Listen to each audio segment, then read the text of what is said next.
Bengaluru rave party కేసులో కీలక పరిణామం చోటు చేసుకుంది. కేసుకు సంబంధించిన ఛార్జ్ షీట్ అంశంపై నటి హేమ స్పందించారు. బెంగళూరు పోలీసుల ఛార్జ్ షీట్ లో తన పేరు ఉందని, కొందరు తనపై నిందలు వేస్తున్నారని మండిపడ్డారు. తన లాయర్ ఒక గుడ్ న్యూస్ చెప్పారన్నారు. ఛార్జ్ షీట్ లో తనకు నెగిటివ్ రిపోర్ట్ వచ్చినట్లు సమాచారం ఉందన్నారు హేమ. తనపై నిందలు వేసిన ఏ ఒక్కరిని వదలనని, వారిపై లీగల్ గా చర్యలు తీసుకుంటానని నటి హేమ స్పష్టం చేశారు. అందరికీ నమస్కారం.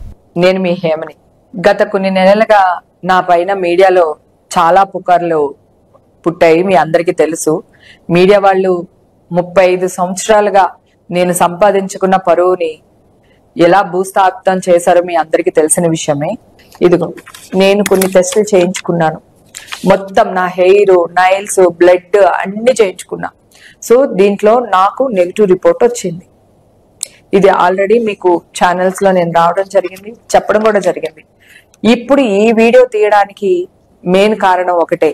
నేను ఎలాంటి టెస్టులకైనా బహిరంగంగా రెడీ అని మీ ముందు చెప్పడానికి, అలాగే తెలంగాణ సీఎం గారు రేవంత్ రెడ్డి గారు అపాయింట్మెంట్ కావాలి అని అడగడానికి, అలాగే ఏపీ ఉప ముఖ్యమంత్రి గారైన పవన్ కళ్యాణ్ గారిని అపాయింట్మెంట్ అడగడానికే నేను ఈ వీడియో పెడుతున్నాను.